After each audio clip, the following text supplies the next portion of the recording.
While camping, my daughter abandoned me deep in the dense Montana forest and laughed. Bye. Go meet a grizzly bear. She thought that was the last she'd ever see of me, but when she returned home, I was already there waiting. I looked her straight in the eye and said, I have a surprise for you. If you're watching this video, tell me where you're from or what time it is for you. Ashley left me 30 miles of timber between me and the nearest road. The dust from her tires hung low and mean, a brown veil across the spruce. I stood in it and let the anger burn clean. No shouting now, no pleading. Anger is fuel if you meter it. Inventory pack, knife, fire kit, map in a Ziploc, one bottle half full. I scanned the turnout. Fresh gouge marks where her truck pivoted. Boot prints, hers, canted outward from the tailgate, then back in. She'd hesitated. Not mercy, just savoring the moment. Wind carried cool river. Birds quiet on the left side. Something big there. Not my problem. I cut right uphill to gain signal and setline. The sky was a hard blank blue, the kind pilots love and hikers misread. Okay, I said to no one. Rules, shelter, water, signaling, navigation, in that order, unless bleeding. I pressed my palms together and felt the tremor in my fingers. Steady, a faint burr threaded the trees. Small engines, not one truck, many. I climbed faster, keeping my breath quiet, moving like I had in places that don't get postcards. The trail was a suggestion, scribbled by boots. My legs knew it anyway. At the ridge, the sound got teeth. I popped the phone up. Single bar. I thumbed open messages and hit Ashley's name out of reflex. Me, where are you? Delivered. No bubble. Fine. A push notification rolled over the top of the screen. Bank alert. Unrecognized sign-in. Yona 47. Mobile Regional Airport Network. My throat went colder than the wind. She was already moving money, or poking at it. I screen capped without thinking, then killed the display to save battery. Engines were closer now, popping and laughing their way up a spur. I stepped onto the track and waved when the first ATV broke through alders. 3 riders, helmets up, bandanas, dusty. They cut engines and coasted to a stop. Everything okay, ma'am? The lead called. She was my age, or close. Weathered by sun, a little wary. Got separated from my ride, I said. Headed back to the lodge. You pass a dark pickup. Couple trucks heading out, she said. Didn't plot makes, you need a lift. Yes, I said. Name's Vivian. They made room on the second ATV. I swung on behind a kid with a white scar along her ear. She smelled like gas and pine tar. We took the trail at a sensible pace that still jarred my teeth. Every corner showed me a slice of what could go wrong. I counted the visible risks and filed the invisible ones. You staying at the big place by the river? The lead shouted back. Yeah, bad sell up here. Lodge keeps a lawn. She looked at me over her shoulder. Want us to radio the ranger? Let me handle it, I said. Appreciate the ride. She nodded like she'd expected that answer. We rode in the noise and wind. A raven paced us for 100 yards and then peeled off, bored. The track widened and we dropped toward the river. The trees opening to give us sky and glare, and the lodge roofs winking through. Vehicles congregated near the porch, tour vans, a couple dusty pickups, a family minivan with a kayak strapped too loosely to the top. The ATVs rolled into the lot and idled down. I climbed off, joints complaining, and shook hands with each of them. You sure you're good? The lead said. I'm good, I said. Thank you. She held my eyes a second longer like she was filing a report in her head, then nodded and pulled away. The noise retreated up trail and the world felt bigger around it. Inside, the lodge was coffee and wet wool, a wall of windows, a counter that had seen 20 years of lean seasons. The clerk glanced up, smiled, then clocked something in my face and got serious. You all right, ma'am? Need to use the landline, I said. And if Ranger Hayes checks in, tell her Vivian Rowan is around. He slid the phone over without comment. I dialed a number I knew too well. It rang, and then clicked to voicemail. Her recorded voice, a younger version of the woman who'd just abandoned me. Ashley, it's me, I said. Call me now. I set the receiver down and kept my hand on it, feeling the hum in the line. The clerk cleared his throat. You want me to ring the ranger station? Not yet, I said. I might need to make a report. But not yet. A family came in laughing, red-cheeked. Snow still melting from their boots, even though it was the wrong time of year for snow. The sound slid off me. The phone rang under my hand. I snatched it up, Vivian Rowan, I said. A different voice, clipped and professional. This is Northern Range Dispatch. We received a ping from a guest named Rowan. Possible welfare check. Not from me, I said. Who called it? Anonymous email said she'd been separated from her mother. Described you as disoriented. I let the silence sit until she added, Ma'am, I'm fine, I said. No welfare check requested. If Ranger Hayes is around, tell her I'll stop by in an hour. Coffee put the receiver down very gently. The clerk had his eyes on a stack of maps like they were interesting. Now, okay? He asked. Not looking up. Peachy, I said. I need to get into my room. He slid my key across the counter. Metal tag, 12. On the stairs, I heard my breathing again. Slow in, slower out. The hallway smelled like cedar cleaner and last night's fry oil from the bar. Narrow, with framed prints of mountains that could have been anywhere and therefore belonged to no one. Halfway down, my phone buzzed with the mean little rhythm I'd set for system alerts. I looked. Voicemail. Unknown. 023 transcribed. Ms. Rowan, this is a courtesy call from Unintelligible regarding a change to your account recovery email. If you did not authorize, opened it and hit play. Speaker low, near my ear. The robot voice kept talking, and I pictured Ashley at some table near the regional airport. Free Wi-Fi. Her back to a wall because she's a student of movies and mistakes. At my door, I paused and listened. A television muttered in another room. Pipes clicked. I keyed in and pushed. The room was square and sufficient. Bed, small table, 2 chairs, a window that framed river and sky like a lie about peace. I closed the door and let my eyes do a slow sweep. On the chair, a duffel, familiar can bus, frayed at the handle from an old hitch. I knew the scuff on the side where a luggage conveyor had tried to eat it. Ashley's bag. I stood without moving, the world narrowing, then took the last steps. The duffel zipper was half open like a mouth. Inside, I saw rolled shirts, a hard case for tools, a glossy fold of paperwork with the lodge's logo on it. She'd been here recently. I thumbed the paperwork free. It was a waiver signed yesterday at 1620, fine point pen, her cramped name that never gave the A its due, and below it, a second sheet, a copy of my own signature, from check-in, stapled. The staples bent in a way I do when I'm thinking of something else. She'd come back to the lodge after leaving me, dropped this bag in my room like a dog drops a bone on your porch. Why? Footsteps passed in the hall. I put the papers back and zipped the duffel a fraction, leaving it as I'd found it. I checked the bathroom, the closet, the underside of the bed, cleared dot at the window. I watched the river angle silver under the sun. A man in a red jacket loaded coolers. A woman argued gently with a teenager about a hat. The world kept turning, refusing to applaud. My phone buzzed again. Another push. Security notice. New login. Mobile Regional Airport Network. 10:02. If this was you, ignore. If not, secure your account. It wasn't me. I opened notes and made a list with a manager's neatness. Secure accounts at front desk computer, or ask to borrow office. Find Ranger Hayes. Record everything. Don't call Denise yet. Not until I can give her facts instead of fear. I added one more line at the bottom and circled it. No, rescuing.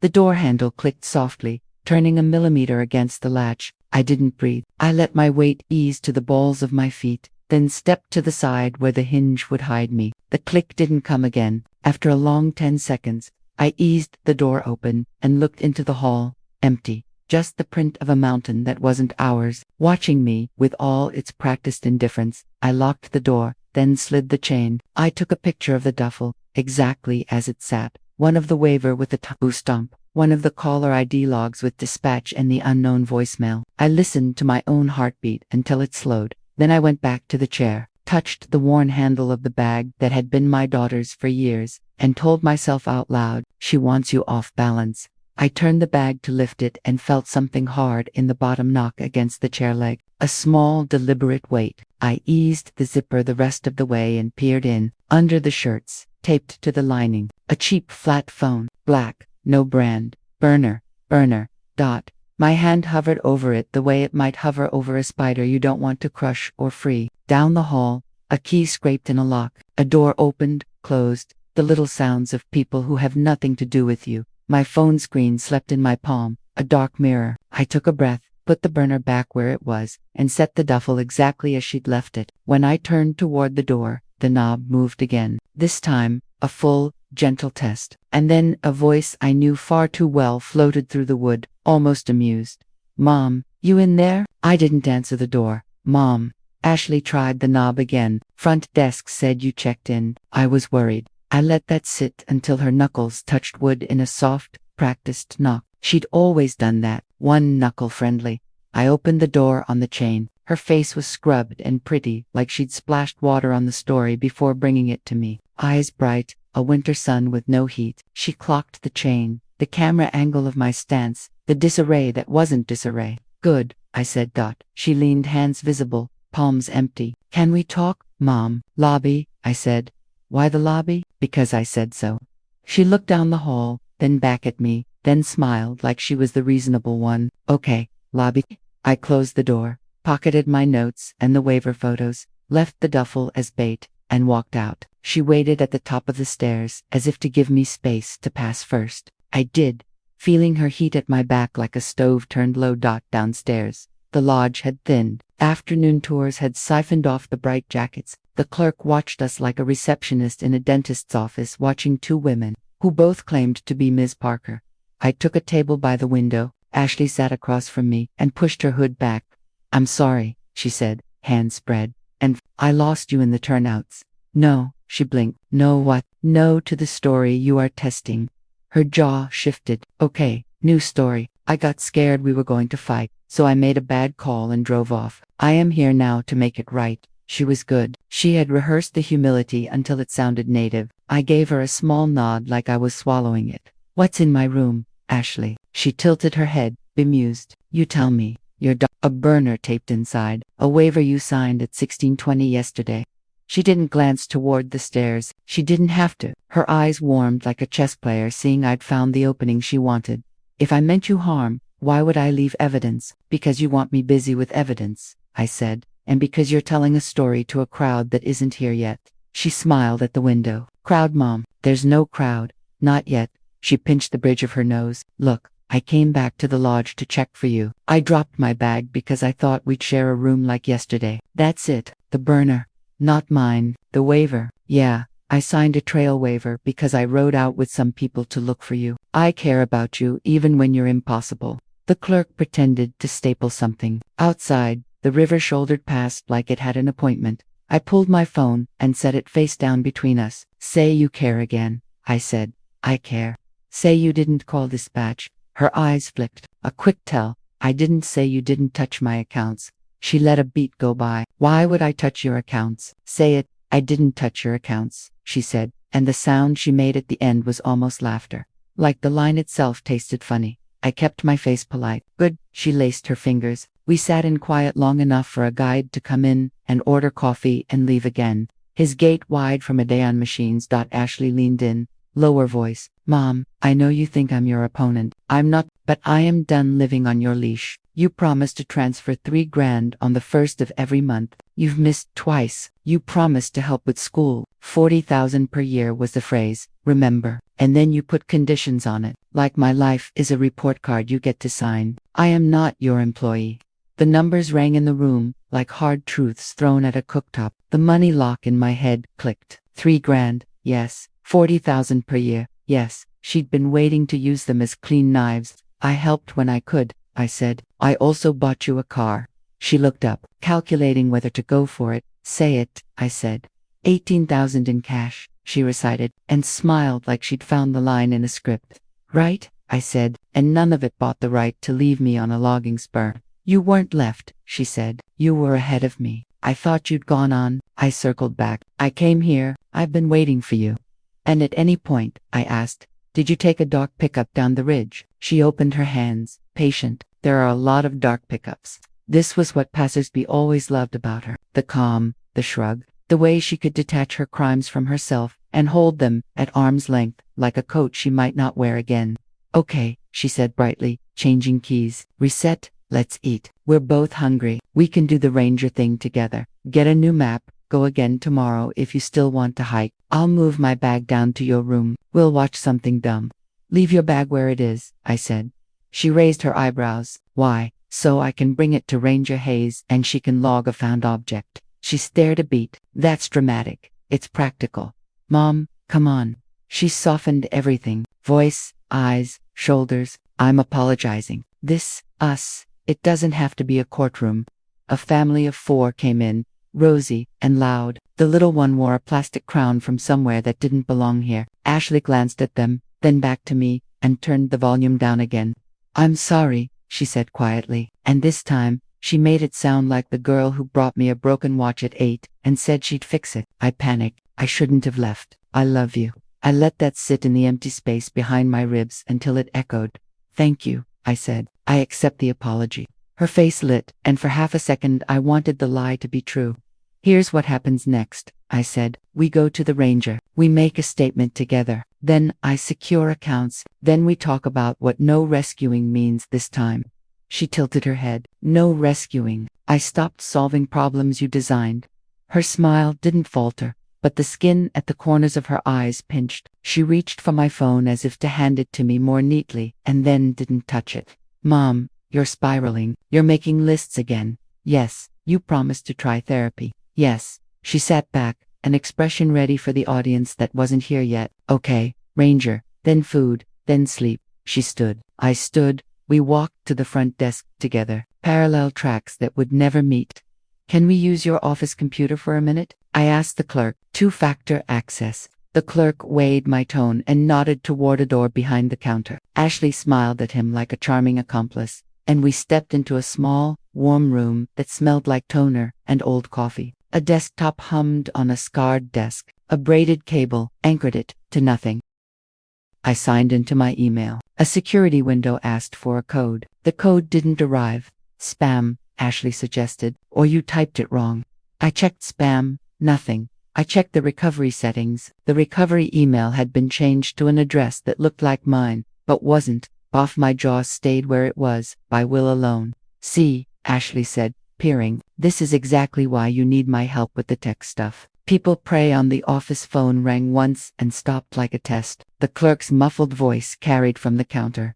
I rolled the mouse to the bank portal. The login prompt eased open to a dashboard I knew like scars. A yellow banner blinked about unusual activity. I clicked it. The page loaded with the lazy speed of a bad day. A list appeared. My eye went to the second line because my eye wanted to. Today, 10/11, transfer from business operating to external. Nickname, tools. Amount, $5,000. She didn't look at the screen. She watched me watch it. Mom, she said soft. You, okay? I took a screenshot. The printer woke itself squealing and spat the paper like a bird that didn't want to feed its chicks. I slid the printout into my folder. Ranger, I said. She nodded. All compliance. Ranger, she echoed. And then, like she couldn't help herself, you were still in the woods at 10/11, weren't you? She saw it land. How the timeline pinned me like a specimen. She covered her mouth like she'd coughed. I stepped past her into the brighter air of the lobby. The clerk pretended to rearrange a stack of brochures. Ashley walked alongside me, head down in a penitent angle that would play well in photos. At the door,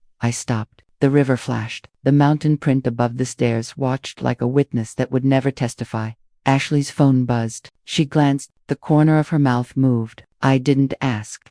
Ranger Hayes, I said to the clerk. Is she in? She radioed 10 minutes ago, he said. Back in 20%. Great, I said, and kept my voice friendly enough for the crowd that hadn't gathered yet. Behind us, the office printer coughed again and produced a second copy of the transfer notice. I hadn't asked for. Ashley's hand brushed my sleeve, light, almost a caress. We'll sort it out, she murmured, relief in the words like a promise. Together. Sure, I said, and walked toward the ranger station with my folder under my arm and the number. 5,000 burning a clean hole through the paper. Ranger Hayes's office was small and squared off by maps. She wore the kind of calm you only earn outside. We stood while she read my bare-bones statement, pen moving, jaw set. So, she said, you were on the ridge. Your daughter left in the truck. You returned with riders. You've got account alerts. Yes, I said, and her bag is in my room with a tape-tin burner phone. Hayes's eyes moved to Ashley. You want to add anything? Ashley folded contrition around herself like a coat. Miscommunication. I panicked. I came back here to find her. Hayes looked between us long enough to be sure the silence settled. Then she slid a form over. I'm logging a potential abandonment and a custodial interference check. Not a criminal charge yet. I also want that bag. I'll bring it, I said. Ashley kept her voice gentle. Is that necessary? We're fine. Hayes didn't blink. Yes. I handed her the printed transfer notice and the waiver copy. She slid both into a clear sleeve. 2 asks, I said. 1. Please note that an anonymous welfare call came in describing me as disoriented. 2. I need to borrow a secure phone to reach my bank. She picked up her desk handset, dialed a number from a card, and handed it to me. You can sit over there. Ashley angled to the window, studying a bulletin about bear-safe coolers like it mattered. I turned my shoulder and gave the bank my answers one by one, slow and clean. The rep's voice tried to be kind and failed. I can place a temporary freeze and flag external transfers, she said. We'll also lock recovery methods and roll back the email change. Roll back now, I said. Confirm by text to my number and call to this line. Done. My phone buzzed in my pocket. I checked code in. The desk phone rang. We verified, she continued, for the transfer today, 5,000 to an external account, nicknamed Tools. I can open a dispute. Funds may be in limbo. It's not an instant reversal. Do it, I said. I hung up and wrote the case number at the top of my notes. Hayes took it all down without drama. Pen steady. Ashley drifted back, palms out. See, we're solving it. We're documenting it, I said. Hayes slid me a carbon copy of my statement. Bring the bag, she said. I'll log it and give you a receipt. We walked out into the bright cold that made the world sharp. Ashley kept pace, quiet. You happy? She asked softly. I'm not chasing happy, I said. Back at the lodge, I unlocked 12 and stood to the side. The duffel sat where I'd left it, zipper half open. I took 2 photos for continuity and then lifted it. Wait, Ashley said. I'll carry it. No, I said. She smiled, small like she'd expected that. We took the stairs, the hallway breathless with detergent and mountain prints. At the ranger office, Hayes laid the bag on a vinyl mat and snapped on gloves. Anything sharp? She asked.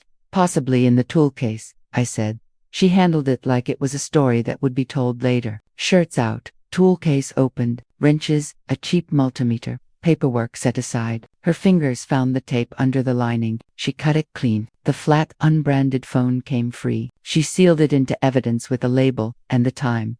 Ashley watched with an expression I'd seen in her as a kid at aquarium glass. Fascinated, removed.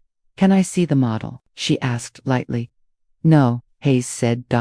She slid the duffel back. Receipt for a found item. If no one claims, it becomes property disposal. If it's tied to a case, it's held. I signed. She handed me the yellow copy. The simple act steadied something in me I hadn't named. Next step, I asked. Go live your afternoon, Hayes said. If anything else comes up, come straight back. We did 2 steps toward the door before it opened inward. A woman in a quilted vest poked her head in, cheeks wind-pinked. Oh, sorry, she said. Then she saw Ashley. Ashley, hey, Aunt Mara. Ashley brightened. Aunt. She moved to hug her like we were in a movie about forgiveness. Mara smelled like laundry softener and travel coffee. Hayes's eyes flicked to me. I kept my hands by my sides. Mara pulled back, smiling at me like I was company. Vivian, we made it up this morning. Ashley texted, said you 2 were out here. Thought we'd surprise you. Who's we? I asked. My wife and Riley, she said. She's parking. Ashley told me you had a scare on the trails. Poor thing. I looked at Ashley. Her face did open innocence so well. It was almost art. We're fine, I said. Ranger Hayes has our statements. Mara's focus slid to the desk, to the clear sleeve with the waiver and the transfer printout, to the vinyl mat. Her mouth tightened for half a second and then found cheer again. Good that you're thorough. Ashley has such a big heart. She was sick about you all morning. She was busy, I said. Hey, Ashley said gently, like she was soothing me. Don't start. Hayes's pen resumed. If Miss Mara, Mara said. If Mara is here to visit, that's fine, Hayes said evenly. My office isn't a meeting space. Of course, Mara chirped. We'll get out of your hair. Ashley looked at me in a way that was meant to be private and wasn't. A tiny warning. Be nice. We stepped into the hallway. Mara kept her voice light. We got a cabin by the river. Come for dinner. Talk this out like family. Another day, I said. Tonight, Ashley said. Warm, pressing. We'll grill. It'll be good. I have calls, I said, and I need to secure a few things. Mara's smile thinned. Always work with you. Always clean up, I said. Ashley exhaled like patience costs. Aunt Mara, give us a minute. She patted her shoulder and walked toward the lobby. Phone already up. Ashley turned, voice lower. Don't make this a spectacle. You invited family, I said. Yes. So it wouldn't become police. That's not how that works. She opened her hands. Or, we can go to the bar and have one drink like normal people. I stared at her. What? She asked soft. Too risky for your image. Too risky for my temper. Too risky for my temper, I said. We peeled off in opposite vectors, her toward the parking lot with a relaxed stretch, me toward the office to scan the evidence copy and email it. To my lawyer's dead-drop address. The office computer hummed like it was bored of other people's emergencies. I scanned, sent, and then stepped back into the lobby's light. The clerk lifted a hand. Message for you, Ms. Rowan. Someone dropped this at the desk. He held up an envelope with my name in tidy block letters. I took it with 2 fingers and opened it. Inside, a single glossy photo. Me at the lodge's bar last night, elbow on wood, smile, crooked eyes, a little tired. A timestamp burned in the corner, 22:41. I had not been at the bar at 22:41. I had been in bed at 22:10, listening to the pipes clack and counting my breaths. I held the photo toward the window and watched the pixels hold the lie without effort. Where'd this come from? I asked. Guy in a ball cap, the clerk said. Didn't leave a name. I flipped the photo and found a handwritten line in neat, unfamiliar script. She wasn't lost. She was drinking. I took a breath. The air went thin and mean. Ashley reappeared with Mara and a woman built like a dresser. Family. The woman tipped her chin at me. Her eyes did not like me. What's that? Ashley asked. I showed her the photo, the way you show a child a cracked plate. She studied it for one long beat, then lifted her eyebrows. Mom, she said mildly, that looks like you. It is me, I said, and it's not from last night. Mara leaned in. Timestamps can be wrong, she offered brightly, already neutralizing, already reaching for the middle that would savor an evening. Sometimes, Ashley said, tone sympathetic with an edge only I knew, but a lot of phones set themselves. The clerk shifted behind the counter, suddenly needing to straighten brochures. I walked to the bar and asked the bartender for receipts from last night after 22 o'clock. He frowned and paged through a spiral notepad. No, Vivian, he said, we closed early. Pipe burst in the back. I've got one cash sale around 21:20. A local, that's it. You have cameras? I asked. He shook his head. Just stories. I thanked him and went back to the others. Ashley had her phone up as if to text and not text. Mara's hand rested on her sleeve like a handler on a dog that's very good until it isn't. Whoever made that wants noise, I said. We're not giving it to them. Mara smiled, relieved. Good, then dinner. Yes, another night, I said. Ashley's eyes slid to the photo again, then to me, then to the clerk, calculating the angles. I'll bring the car around, she said, and moved. The dresser woman paced her in quiet tandem. Mara squeezed my arm. You, too, she said, soft and fond and clueless. Every family has something. I slid the photo into my folder behind the bank printout and the waiver. The stack felt heavier than paper should. I wrote one line at the bottom of my note page and boxed it. Track image source. My phone buzzed twice. Unknown number. Text only. You look good on camera. Then, a second. Tonight's going to be fun. I lifted my eyes toward the lodge's wide window. The river kept its appointment with itself. A raven landed on the railing and laughed at something only she could see. Behind me, the lodge door hissed open to the packing lot. Cold air knifed in. I turned just as Ashley's voice rose, cheerful and loud enough to carry. Hey, Mom, she called, flashing the keys like metal. You coming to the bar, or do you want me to tell your friends you're resting? The room turned its head. The photo in my folder might as well have lit itself from within. Ashley stood there with the keys, bright voice, the room looking. I let the attention pass over me like rain and didn't move. We're good, I told the lobby. Long day. A man by the window chuckled into his sleeve. Mara's smile got tight. Ashley tossed the keys once and caught them, then turned casual toward the door. Brunch, she said. 11, the diner by the river. Wear something warm. We'll make it boring. She left it like an invitation and a dare. The door slid shut behind her.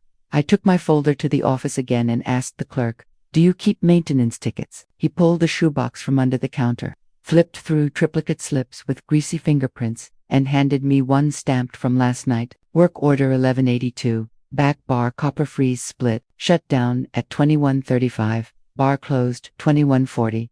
Repair started 22:05. I photographed it front and back. Then I wrote, ticket 1182, corroborates early close. I walked outside, cold set smart hands on my face. Across the lot, a woman in an immaculate peacoat stepped out of an SUV and checked her reflection in the window. She watched me watch her, then smiled like we were old friends. Vivian, she called, striding over in boots that had never met mud. I'm Evan Parrish. Should that mean something to me? I asked. She made a sympathetic face. Mediator, family conflict specialist. Mara reached out. I'm off-season up here. Thought I'd help de-escalate. Of course she was. Of course Ashley pulled in a referee. Not a police officer, I said. God, no, she said, delighted. Conversation chaperone. Short sessions. Boundaries. Repair. Behind her eyes, the pitch waited like a loaded spring.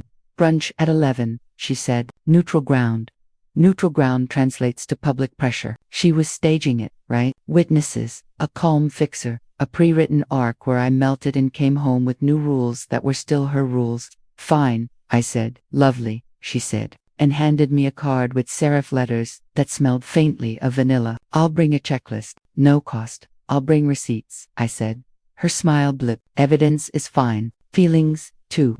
See you at 11, I said. I used the time at the ranger office. Hayes let me photograph the log page where the anonymous welfare call was noted. Then I walked the back path behind the lodge to the public bulletin board, where a weather service time-lapse camera posted hourly stills. I craned up, squinted at the laminated sheet of URLs, and typed the one marked deck cam 22 o'clock. To hell. The feed wasn't live, just a QR to a local archive. The desk computer grunted and loaded a page of thumbnails. At 22:41, the deck was dark and empty. The bar door's little window showed black. No bodies, no glow. I printed the 22:41 still. The printer choked and then delivered. On the way out, I took a dated napkin from the bar, today's stamp, and wrote across it, closed early last night.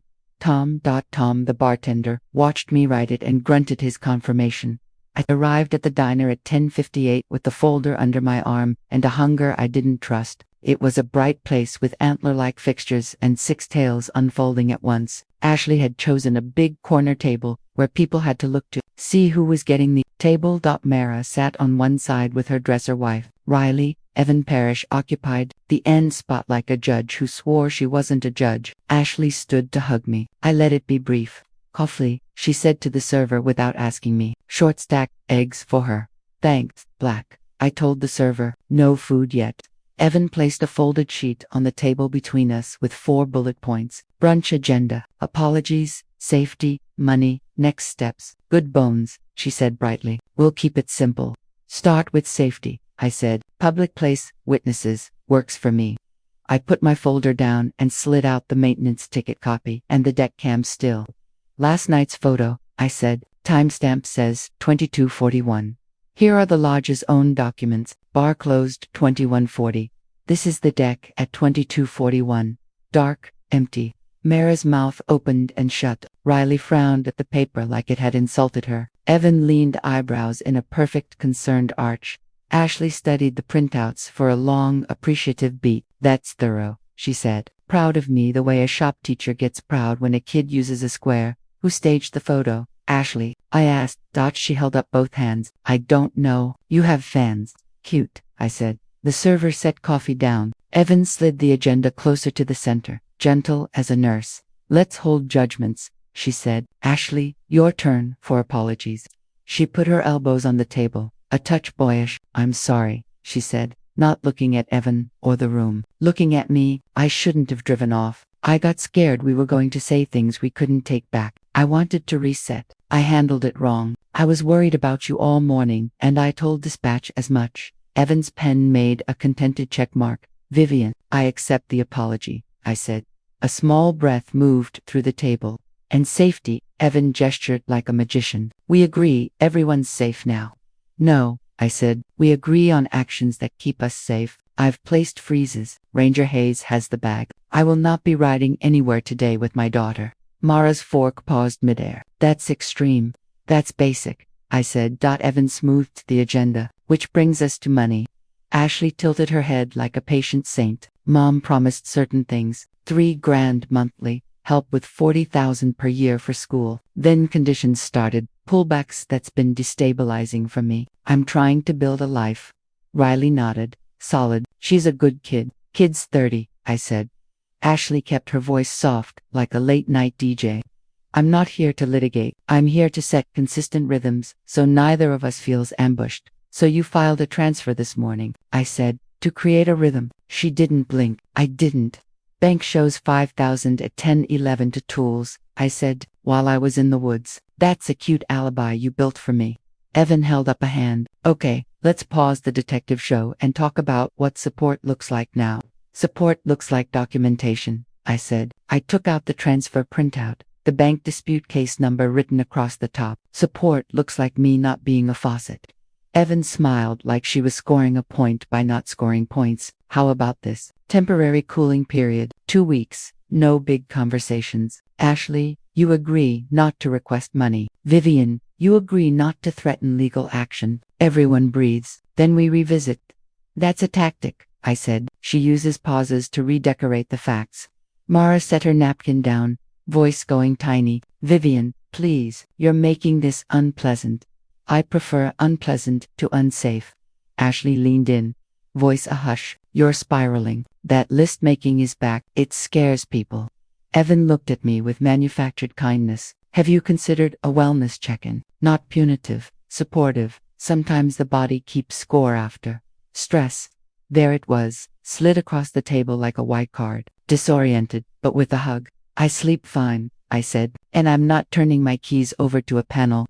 We sat in the heat of forks on plates. Evan sipped water. Ashley buttered toast like it was therapy. The room's other tales went on. Laughter, a dropped spoon, a toddler negotiating for syrup. Then my phone vibrated. Not a buzz, a vibrating gallop that meant voicemail transcription plus a second call flag. I turned its screen up and the table watched the words bloom. Voicemail, Clinic Outreach 019. Hi Ms. Rowan. This is Community Health calling with a courtesy wellness outreach. We received a concerned party referral. No obligation to respond, but we'd be happy to schedule a cognitive screen. And I breathed. Once, twice. Mara reached for her water like it might help me drink mine. Ashley's fork paused midair, then resumed, unbuttoned. Too smooth. Her phone lay face down by her napkin like a dog testing a stay command.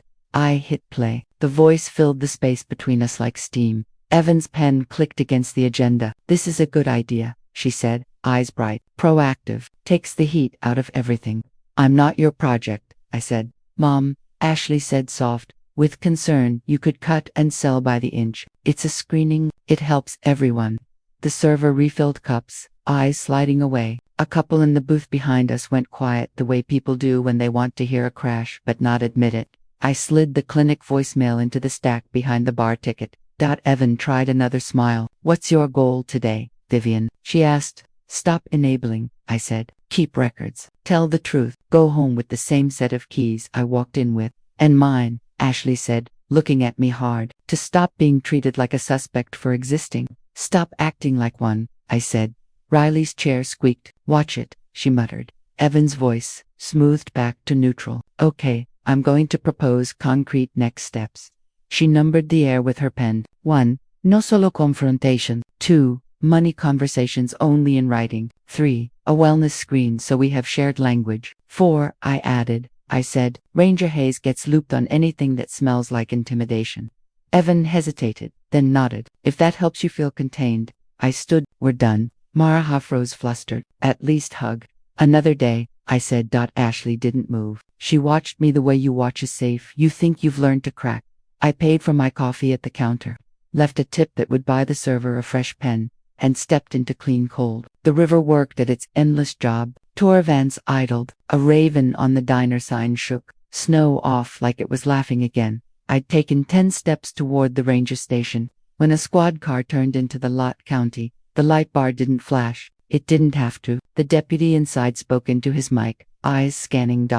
My phone hummed. Unknown number. Text dispatch. Ms. Rowan. Per a concerned party wellness report, a deputy will stop by to check you're okay. You may decline.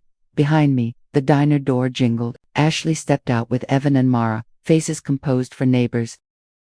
I looked at the approaching cruiser, then at Ranger Hayes's office door across the road, already opening as she stepped out into the light, hand up to shade her eyes. Okay, I said to no one, and turned to meet the deputy before anyone else wrote my story for me. The deputy had a face like a porch, plain, useful, a little weathered. He kept his hands easy and his voice in neutral. Ms. Rowan, I'm Deputy Klein. Got a wellness ping. You okay to chat for a minute? I'm fine, I said. We can do it right here. Across the lot, Ranger Hayes's stance said, I'm watching without stepping on jurisdiction. Behind me, the diner door jingled again. Chairs scraped as people invented reasons to linger. Klein nodded toward the picnic tables. We moved 10 feet, just enough to stage it. He checked my eyes, my balance, my breath, without telling me he was doing it. Any weapons? He asked. Pocket knife, I said. Legal length. I showed him, then closed it. You've been drinking? No. Any thoughts of harming yourself or anyone else? No. Want medical to take a look? No. He watched me watch him. All right, he said. You're answering clean. You can decline further. If you want me to note any harassment on the wellness line, I can. Please note, Anonymous repeats, I said, and that I'm not requesting further contact. He wrote on his pad. Evan materialized at a respectful distance, hands folded like prayer. Ashley stood with Mara and Riley in a triangle of concern that photographed well. Klein tore off a card and handed it to me. If you need anything, call. You're good to go. Thank you, I said. He tipped 2 fingers and rolled away. The car's presence vacuumed the lot. Conversations restarted in little bursts. Tasha, the ATV lead, tipped her chin at me and went. Mara touched Ashley's elbow. She didn't lean. Evan smiled at the neighbors and tucked her pen like a trophy. Mom, Ashley said at the bottom of my steps. Private, quiet. Do you feel big now? I feel awake, I said. You can still fix this, she said. Regular $3,000. No drama. Stop pretending you're a martyr. You can still be my daughter, I said. Stop trying to be my owner. Her eyes iced. When you die, she said softly, I'll still be running your shops. When I die, I said, someone else will, and you'll have to be amazing at something you earn. She smiled. No heat, old blade. See you at breakfast. No, I said. She half bowed for the remaining witnesses. She's tired, she told them, benevolent, and then she went, slow, confident. Mara and Riley shadows. Evan already composing a follow-up email to the bank in her head. Hayes lingered at the path's edge. You did what you said you'd do, she said. Not pretty, but clean. Will the prints hold? I asked, nodding at the flare sleeve. Maybe, she said. We've got enough, even if they don't. She glanced toward cabin 6. She'll try quieter next. I'll be loud with paper, I said. She tipped 2 fingers and walked into the dark like a person who belongs to it more than I do. Inside, the room wore the day. The chairs scuffed by boots. The table squared with notes. The air holding the aftermage of blue and red. I locked the door, slid the chain, and placed the keys on the table where I could see them. My phone buzzed once more. Email, bank security, verification complete, access restored, case number under review, transfers paused, pending dispute resolution. Under it, a quieter one from Bill. Shops good, vendors chill. Louise fixed Bay 3, go sleep. I wrote 3 lines at the bottom of the last page in my folder. Report filed, access restored, no rescuing. Then I took the folder to the dresser, opened the drawer, and put it inside, not under the mattress, not in the bag, in a drawer, like a normal thing you close when you're done. I stood at the door with my hand on the deadbolt. The wood was warm under my palm from all the hands it had known. I listened. Hall quiet, river working, someone's low TV pretending to be a friend. I turned the bolt. The click was small and complete. The keys lay where I left them, honest as metal. I used the time. At the ranger office, Hayes let me photograph the log page where the anonymous welfare call was noted. Then I walked the back path behind the lodge to the public bulletin board, where a weather service time-lapse camera posted hourly stills. I craned up, squinted at the laminated sheet of URLs, and typed the one marked deck cam 22 o'clock, 2:23 o'clock. The feed wasn't live, just a QR to a local archive. The desk computer grunted and loaded a page of thumbnails. At 22:41, the deck was dark and empty. The bar door's little windows showed black. No bodies, no glow. I printed the 22:41 still. The printer choked and then delivered. At the lodge front desk. Tom, the bartender, had traded his apron for a tool belt and a glare. Pipes patched. He said to no one, his eyes cut to me. You want the service report for your scrapbook? Yes, I said. He handed over a copy, completed 20 to 35, and I slid it into the stack. Paper made a quiet, satisfying thud. Vivian, a voice said behind me. Tasha, the ATV lead, stood with her helmet under her arm and a line of trail dust still in the crease of her ear. She looked at my folder, then at my face.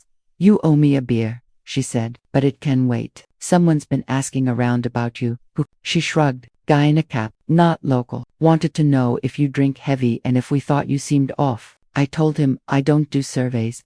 Appreciate it, I said. She half smiled. You're doing fine. Keep your knees bent. She left. I watched her back until the door took it in the room. I sat at the table and laid everything out by column. Trail stills, bar ticket, deck cam, bank print, freeze email, dispatch text. The shape of the day looked like a lesson plan for a class I should have taken 20 years ago. My phone vibrated. Unknown number. Upstate Exchange. Text. Riley C. You're embarrassing your family. Be a woman and fix it. I archived it into a folder called Enablers before the spite could seep.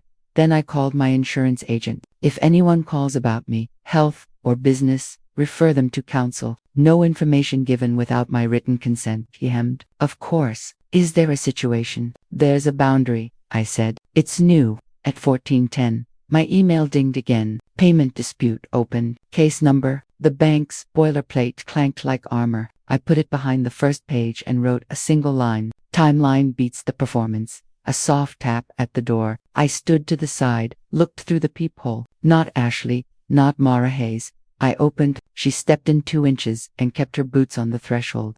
Got a voicemail you should hear, she said. Holding up her work cell.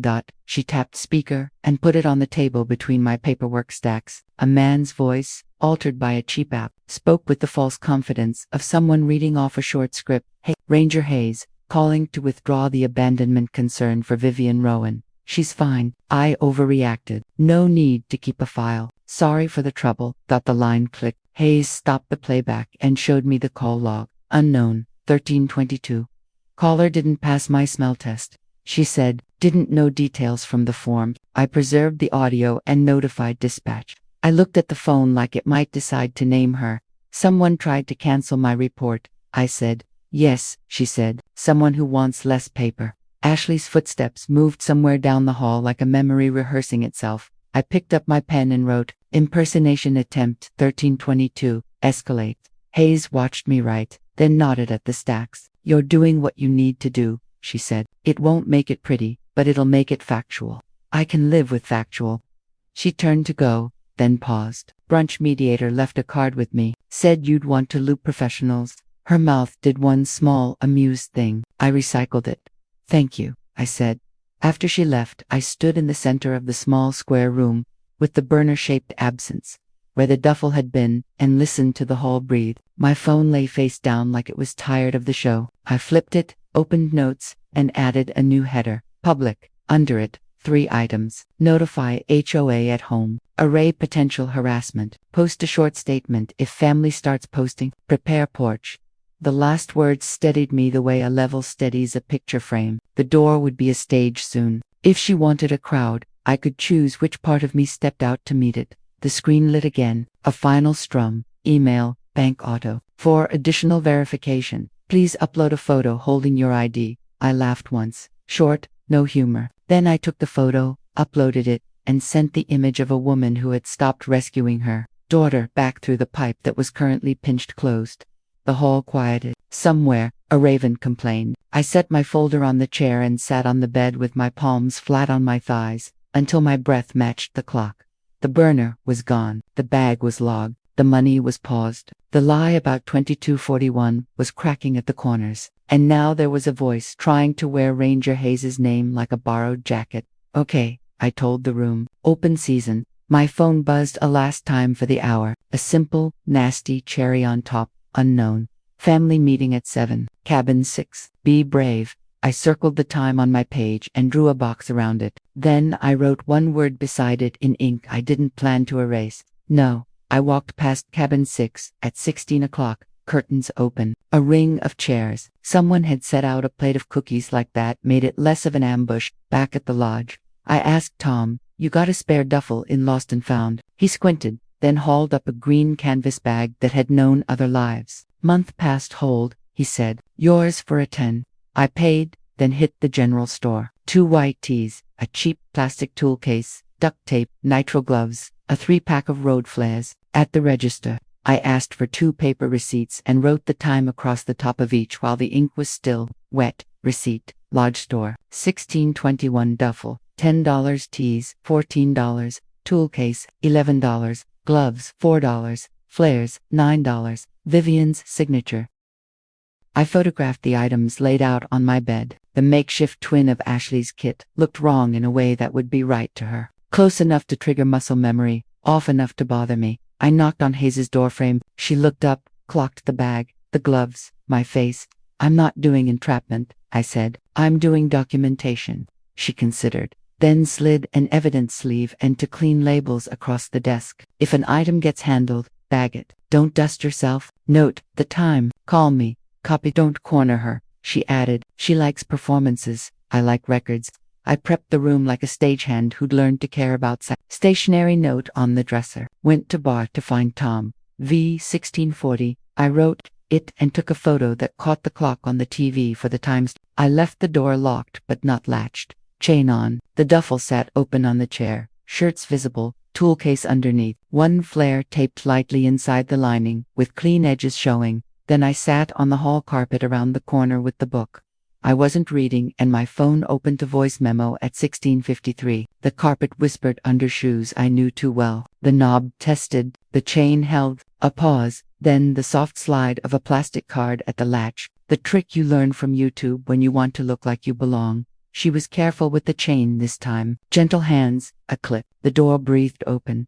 I lifted the phone and caught her shoulder and profile as she scanned the room. She moved to the chair, the exact way she had before. Her fingers skimmed the shirts. Her hand went under, found the tool case. She smiled when she saw it wasn't hers, and smiled wider when she saw it was close. She tipped the bag, and the tape on the lining flashed. She reached in and peeled it down with her thumb, testing the seam, the way a mechanic peels back a label without ripping it. She held the flare, turned it, waited, lips pursed. Then she put it back, retaped the edge sloppily, her version of tidy, and stood a second in the quiet, listening the way I had listened. She left the note on the dresser where it was. She eased the door closed until the latch kissed. Her footsteps went soft down the hall. I breathed. My hands shook once, hard, then stopped. I texted Hayes, 16:59. She entered 12. Touched decoy kit and flare. Leaving room now. I have video. Hayes, do not touch objects bare. I'm on my way. I pulled the nitrile gloves on, bagged the flare with the label. Touched by subject, 1656, 1657, room 12. Then sealed the bag and placed it on the desk with the receipts and the stationery note. I photographed the scene from 3 angles, like I was learning religion. Hayes slid in at 1707. She looked at the chain, the door, the staged bag, my gloves, the sealed flare. "You did fine," she said. She slid the flare into a larger sleeve, initialed the label, added the time. "We'll see if prints survive, tape and sweat." "Her touch is careful," I said. "Careful isn't clean." She tucked the sleeve into a tote like it was bread and went. I relocked the door and sat on the bed and watched the curtain breathe.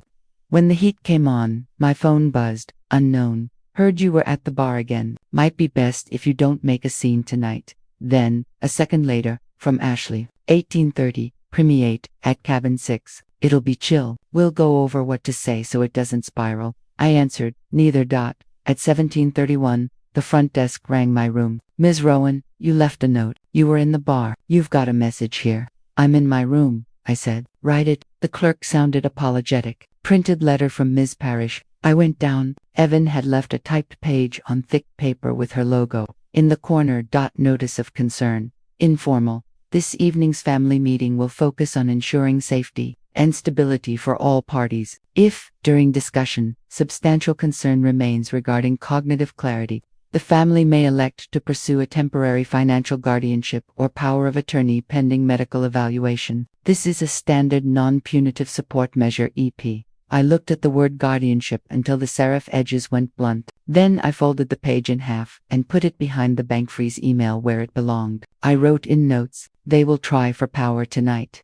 My phone dinged again. A calendar invite slid onto the screen like a flag planted in a yard I own. Event, Family Council, Safety and Next Steps. When, 19 o'clock to 20 o'clock. Where, Cabin 6, Riverbend. Guests, Mara C., Riley C., Evan P., Ashley, are optional. Neighbors welcome. Public, open door. I tapped decline and left a short line in the response field. I will not be attending a vote on my life. I forwarded the invite to Hayes with the subject, FYI, open council at cabin 6. Hayes. Not my jurisdiction, unless it gets loud. Keep your door locked. Do not engage on there. Porch.copy. I texted and then I added under public. If they post, I post facts. No names. Lights on at mine. Camera ready. Dinner hour came and went around me. Large voices swelled and thinned. Tasha laughed big once and left. My hands wanted busy work, so I wrote one page clean like a statement to someone I used to be. I love my daughter. I am ending the part where love is a bailout. Today she left me on a ridge. Today she tried to edit the record. I didn't let her. I have a ranger's log, trail stills, service tickets, bank flags, a flare with her touch, a voicemail impersonation. I am tired of calling harm help. I am going home with my keys. I tucked the page at the back of the folder. The clock ticked like a metronome set, slow to catch a breath. At 18:55.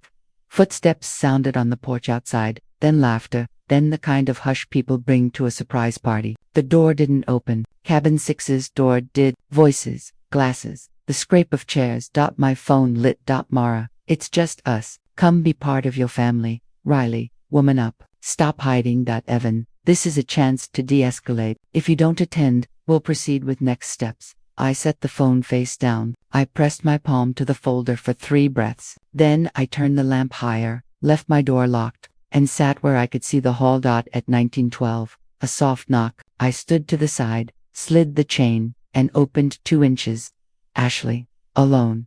No winter sun in her eyes now. Something else, hard, bright. She held up both hands like she was showing a crowd how harmless she could be. Mom, she said, we're starting. We're doing it without you if you won't come. There will be notes. There will be signatures.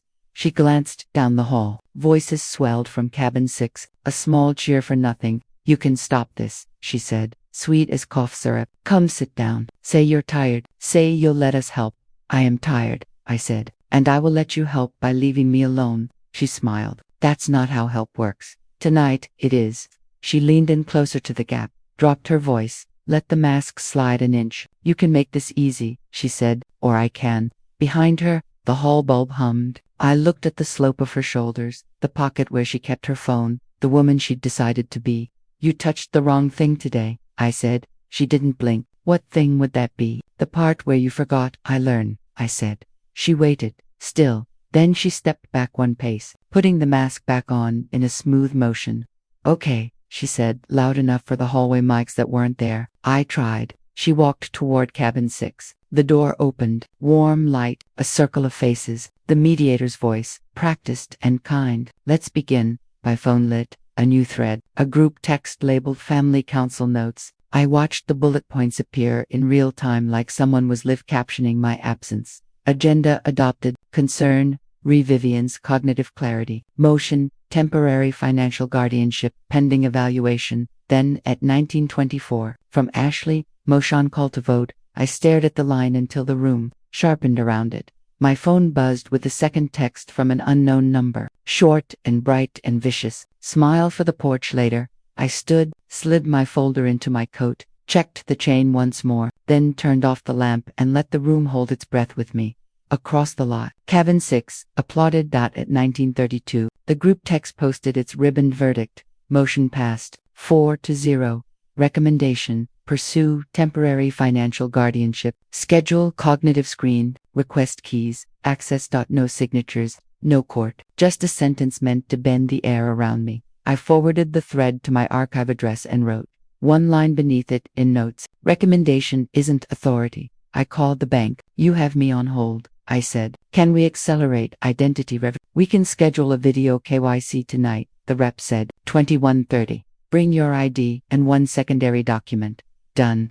I texted Hayes. 21:30. Bank video verification. If noise starts before then, I may have to step outside, Hayes. Keep it to your porch. If they cross onto it, call me. The family council notes thread ticked on with tidy cruelty. Next steps.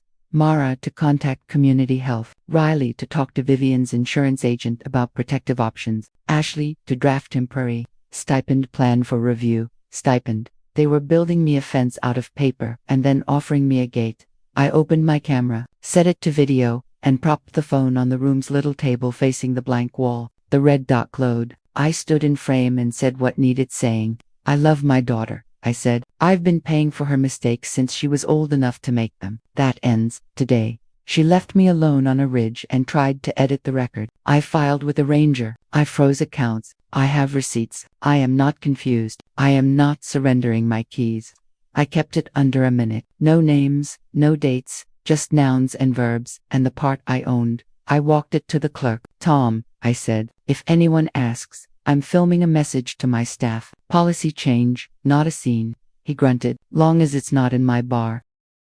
I stepped onto the porch where the deck cam would pick me up at an angle that made me smaller, and therefore less defensive. I recorded again, this time facing river and sky, the cold trimming my sentences. Then I posted the clip to the company intranet and queued a public version on a clean account I'd used twice in 10 years. Caption, boundary update, no rescuing, names omitted, facts documented. I'm okay. I hit publish and felt the cost arrive like a bill. Tasha texted 10 minutes later. Tasha saw your clip. Respect the boundaries. Don't want my mug in whatever this is. Call me when the dust settles. I typed thanks and didn't send it. I wrote instead, understood. Buyer, I owe you remains. She left me on read. Ally peeled off, clean as a sticker. The family council thread pinged again. Mara, neighbors, available to support if Vivian escalates. Evan, document. Vivian's public statements could be useful for Patton. Ashley, got it, Botten. She wanted my confession in her binder. She would quote me, strip context, staple it beside a fake timestamp. The porch outside cabin 6 swelled with friendly noise. A couple I didn't know hovered near their door with cups like they'd been told to expect fireworks. I shut my window and watched the clock nudge 2040. My phone buzzed. Email from the HOA board back home. Someone, anonymous, concerned community member, had forwarded my clip along with a note. Worried about Vivian's stability. Suggest a welfare check if she returns. Agitated, the board chair wrote. Careful as a midwife, that any issues could be discussed at the next open meeting. I replied with 3 sentences. I'm fine. Documentation available. Any welfare contacts should go through me or council. Then I added a calendar item, labeled HOA, notice to the public list. Las 8:52 de la noche and new message arrived from a handle that sounded like a hardware store if you squinted. Tools guy. Transparency matters. Here's a peek at how much Ms. Rowan moves around when she says she's protecting the business. An image attached, a cropped bank dashboard, bannered yellow at the top, unusual activity, and a tidy line item feed below, half of it blurred, part clear. Today, 10/11, $5,000. External tools. The screenshot wore my font and my colors and a name tag that said sloppy if you knew where to look. His crop hid the dispute flag. It hid the freeze. It hid the 3 lines above that showed me refilling, not draining. The replies came like hail, gray dots, then little judgments. $5,000 must be nice. Protecting or skimming. Saw her at the bar last night. That last one brought the heat up my neck and then down again. I took a screenshot of Tools Guy's post, circled the sloppy crop border where he'd missed a pixel row, and filed it under inverted evidence. I called the bank hotline. Leak of a partial screenshot, I said, from a device that is not mine. We don't comment on social media, the rep said, following script, but we can note your account and alert the security team. Note this, I said. 21:30 verification still on. Yes. I wrote a 2-line reply to Tools Guy and didn't send it. I typed it instead into my notes under the line about the porch. Receipts at 21:30. You're going to hate facts. At 21:03. Ashley texted like a woman who believed in stage directions. Ashley, don't spiral about the screenshots. People will think what they want. Let us help shape the narrative. She followed with a second bubble before I could answer. Ashley, also. Tomorrow, 9 o'clock. Community health can get you in quick. Just say yes. I typed, no, then added, 21:30. I undo your edit. Stay off my porch. She left me on read. The punctuation of a performance note received, 21:20. I set the laptop on the table, centered the camera, checked the ID in my pocket, laid out the secondary doc. The company intranet pinged with 2 staff replies, solid women who'd strung engines with me for years. Luis, got your back, boss. Doors locked here. Maya, vendors, read your note. They're with us. I let the warmth of that live 1 inch from my chest and no closer. Cost paid, cost returned, 21:28. The bank's link opened a waiting room with a patient classical loop. I watched my face in the little window. A woman who looked like herself. The call connected and a woman with light behind her, not a script, smiled. Evening, Ms. Rowan. I'll walk you through this. Cameras on. Yes, she took me step by step. Show the ID tilted. State my name and address. Look into the lens, like a truth. The process was clean, until a chime bloomed over her voice. I glanced down. An email had arrived and already forwarded itself to my archive.subject. Urgent regarding ownership and access. I flicked my eyes back to the verifier. Apologies, I said. Go on, she nodded. Unfast finally. Confirm you have not authorized any third party to act as your financial guardian or attorney. In fact, I have not, I said. Thank you. She clicked something invisible. Restoration will begin within an hour. Outgoing transfers remain paused while our security team reviews your dispute. I exhaled. Coffee. The call ended. I opened the urgent email. From Evan Parrish to Bank Security alias CC Ashley R. Mara, undisclosed. Subject, urgent regarding ownership and access. Hello, family mediator here. We have concerns about Vivian Rowan's cognitive stability. The family has voted to pursue temporary guardianship. In the interim, we request that no changes be made to account access without co-authorization from a family representative. She had sent it at 21:24. 6 minutes before my confirmation. She had attached my public clip like a lab sample. The email was polished and dangerous and wrong. I replied in 2 lines, CC'd the same list and Hayes's work address. I do not authorize any third party to speak for me or restrict my access. Prior verification at 21:30 completed. Restoration proceeding. See attached case. I attached the case number. I attached the verifier's copy of my statement. I attached the trail stills. I hit send and felt the porch arrive inside me like a stage light the body turns toward without permission. A minute later, my door handle ticked. Not a knock, a test. Then 2 knuckles. Friendly mom. Ashley's voice, near and bright, a murmur behind her. More than 1 set of lungs. People are worried. Come out. Let's tell them you're okay.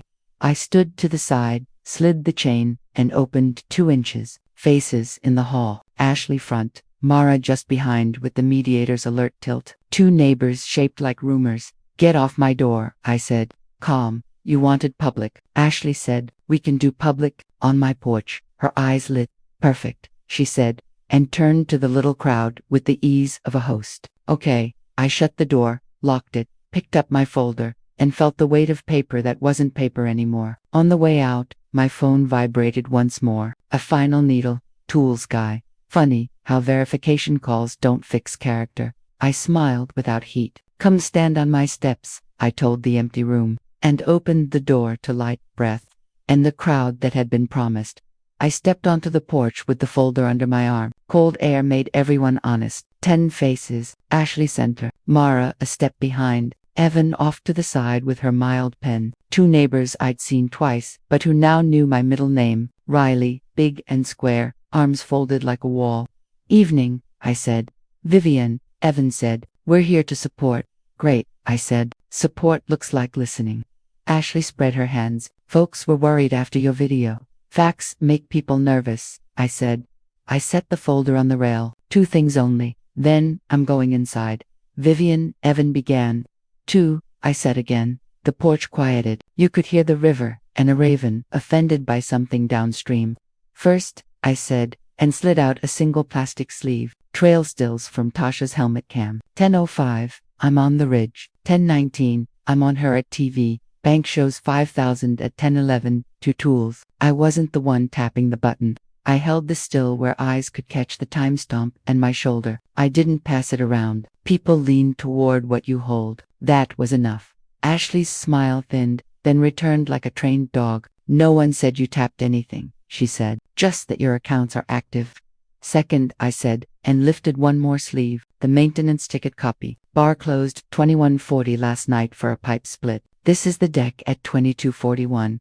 I showed the black window. The photo that says I was at the bar then is a lie. Mara's mouth made a small. O'Reilly stared a little harder and found nothing to grab. Evan tilted her head, interested the way a collector is interested in provenance. Ashley eased closer, palms up. No one here accused you of drinking, she said softly. We're talking about care, about stability, about how to prevent situations. You staged a meeting to vote my keys, I said. So that's a situation. She laughed lightly for the neighbors. It was a conversation. Evan stepped in. Vivian, everyone's relieved you're okay. We'd still like a cooling off plan. 2 weeks, no big decisions. Let's lower the temperature. The temperature is where truth runs, I said. A door across the lot opened. Tasha walked out with her helmet still in hand. Curiosity plain. She saw the crowd and veered our way. The neighbors shifted like a tide. Evening, she said, nodding us all together. Her eyes found the still in my hand. That mine, your timestamp saved me an hour ago, I said. She grinned. Good picture of my chin. Ashley kept her tone soft. Ma'am, no one's disputing your help. This is family, public now, Tasha said. Neutral, your call. Evan's pen clicked and stilled. Vivian, what outcome do you want from tonight? Boundaries, I said. And to go to bed in my own room with the same set of keys I started the day with. Ashley breathed out like I'd disappointed her. No one's taking your keys. Then stop gathering signatures, I said. She rocked once on her heels and caught herself. Mom, people care about you. They want to be sure. Of what? I asked. Say it. She looked at the neighbors, picked the word with the most sugar. Clarity. Clarity looks like this, I said, and tapped the 2 sleeves. To profs. That's it. The rest is talk. For a half second, the porch held even. Then, Riley snorted. Props, she said. Woman brought homework. Whole town's worried, and you're doing until. The town isn't worried, Tasha said. 2 dudes in caps asked dumb questions. Evan slid in, voice warm. Riley, let's keep this respectful. Vivian, if you'd consider one step, just schedule the clinic screen. We can close the loop and let the bank see we're all aligned. The bank saw me, I said. 21:30. Verification complete. Evan blinked. Ashley didn't. She just looked past me at the window like she could see the laptop light. That email you sent, I added, and kept my voice calm, asking the bank to freeze my access. Don't do that again. Mara made a small, shocked sound. Evan kept her chin high. I informed them of a family concern. As a mediator, that's routine. Guardianship by reply, Tasha muttered. Ashley's smile came back thin at the corners. Mom, no one is stealing anything. We're trying to keep you safe from stress. Stress is not a burglar, I said. From the path. Boots. Hayes appeared at the edge of the light, hands in her jacket, neutral as a fence post. She didn't come up the steps. She didn't need to. Evening, she said. Ranger. Evan said brightly. We're having a healthy community check-in. Looks healthy, Hayes said without moving her face. Ashley lifted her hands again. That practiced surrender. Vivian, let's wrap. People are cold. Wrap's good, I said. I slid the sleeves back into the folder and tucked it under my arm. 2 things documented. That's all I came out for. Mom, Ashley said, the soft edge returning. If you go in angry, it worries people. I'm going in clear, I said. She stepped in close enough to smell the mint she'd used to freshen whatever she'd been saying at cabin 6. Voice low, private for everyone to overhear. You know I can make this worse, she said. Don't make me. Too late, I said. Her eyes flashed. They're gone. She pivoted to the crowd. Smile welded back on. Thanks, everyone, she said warmly. She's fine. See, she's fine. I turned toward my door. Behind me, Evan told neighbors they were saints. Mara told someone we'd be all squared away by morning. Riley told no one anything, like a threat that had learned to fold its arms. My phone vibrated in my pocket. Buzz. I checked it as I reached the knob. Unknown. 911 call placed. Woman on porch with a knife threatening family. Caller, Vivian Rowan. The air thinned. Heat crawled my neck and went cold. I looked at Hayes. She had already stepped off the path. Radio up. Dispatch, Ranger Hayes, she said. You're about to get a call from this lodge. It's false. Subject is calm on her own porch. The lot lit blue and red anyway, quick and close. The county cruiser wheeled in like it had been waiting a block away. Doors opened, voices took shapes. Hands where we can see them. I put the folder down slow, lifted my palms. Knife in pocket. I called clear. Legal length, stay in pocketed. Klein again, eyes taking everything in fast. Who placed the call? Text says it came from my number. I said, it didn't. Ashley backed away with her own hands up, pretty as a portrait. Officer, she's fine, she said loudly for the neighbors and the story. We were just talking. Klein's gaze cut to Hayes. She gave the smallest nod. He looked at my hands, the crowd, the folder, the quiet of my face. Okay, he said, voice steady and carrying. We're going to sort this out. Behind him, the light bar painted the lodge and the river, and the mountain print in the lobby window like a stage set. The siren stayed off for now. Blue and red washed the siding. Klein's stance said, don't ruin this. Ms. Rowan, he called, palms low. Step down, face the rail. I stepped down. Hayes spoke to her radio again, then to Klein. We have prior impersonation on file, she said. Welfare lines and a call trying to cancel my report. Klein nodded once. We'll separate and talk.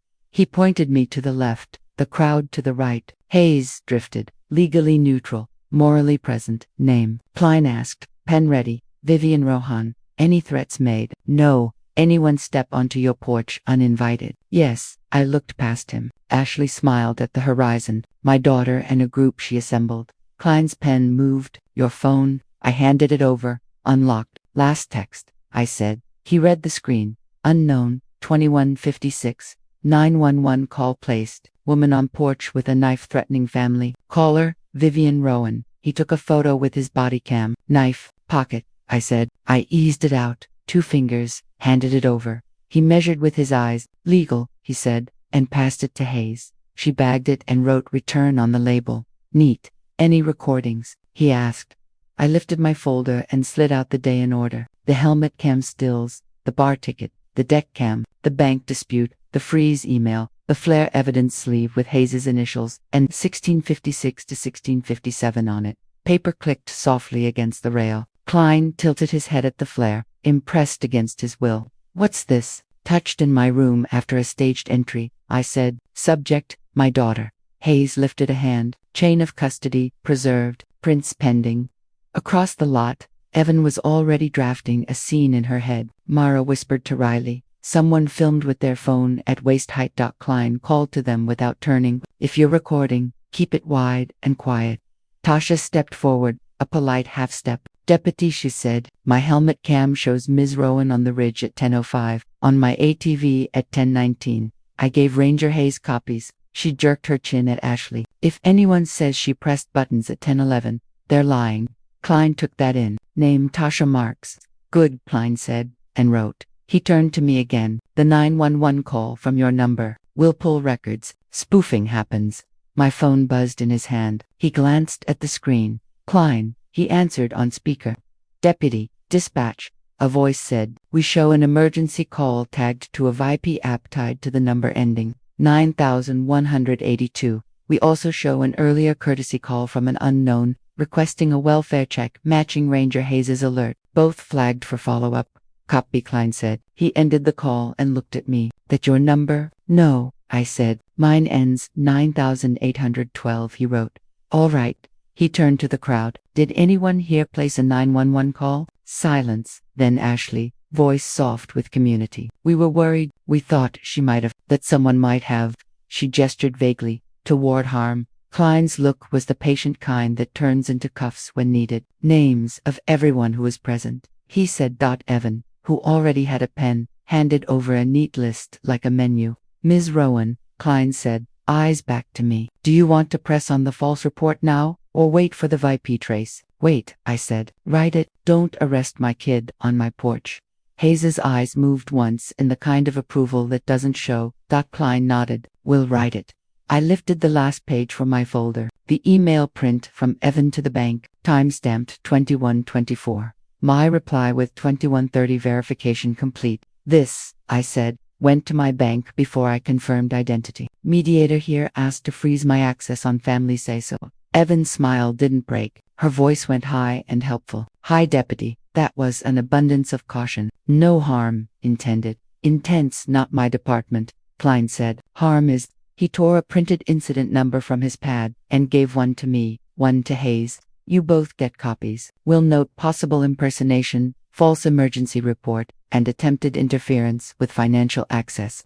Ashley found my eyes over Klein's shoulder, and for a moment, the training left her face. Then the mask returned, smooth as always. She spread her hands again for the neighborhood. Mom, she said sweetly, can we be done? Everyone's freezing. We're done, I said, with tonight.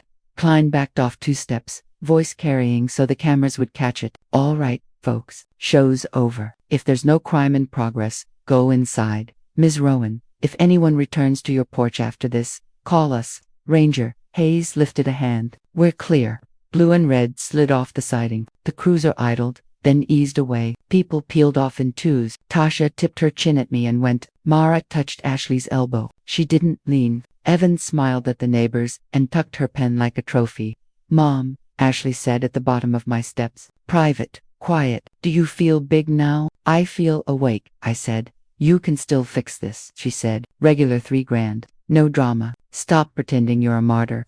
You can still be my daughter, I said. Stop trying to be my owner. Her eyes iced. When you die, she said softly, I'll still be running your shops. When I die, I said, someone else will, and you'll have to be amazing at something you earn. She smiled. No heat, all blade. See you at breakfast. No, I said. She half bowed for the remaining witnesses. She's tired, she told them, benevolent, and then she went, slow, confident. Mara and Riley shadows, Evan already composing a follow-up email to the bank in her head. Hayes lingered at the path's edge. You did what you said you'd do, she said. Not pretty, but clean. Will the prints hold? I asked, nodding at the flare sleeve. Maybe, she said. We've got enough, even if they don't. She glanced toward cabin 6. She'll try quieter next. I'll be loud with paper, I said. She tipped 2 fingers and walked into the dark like a person who belongs to it more than I do. Inside, the room wore the day. The chair scuffed by boots, the table squared with notes, the air holding the aftermedge of blue and red. I locked the door, slid the chain, and placed the keys on the table where I could see them. My phone buzzed once more. Email, bank security, verification complete, access restored, case number under review, transfers, paused pending dispute resolution. Under it, a quieter one from Bill. Shops good, vendors chill. Louise fixed Bay 3, go sleep. I wrote 3 lines at the bottom of the last page in my folder. Report filed, access restored, no rescuing. Then I took the folder to the dresser, opened the drawer, and put it inside. Not under the mattress, not in the bag, in a drawer like a normal thing you close when you're done. I stood at the door with my hand on the deadbolt. The wood was warm under my palm from all the hands it had known. I listened. Hall quiet, river working, someone's low TV pretending to be a friend. I turned the bolt. The click was small and complete. The keys lay where I left them, honest as metal. When sleep came, it came like work done. If this story resonated with you, leave a like and consider subscribing. You can also drop any comment below, even just one word. Maybe tell me where you're watching from, or what time it is right now. Sometimes one word is enough to say, you were here.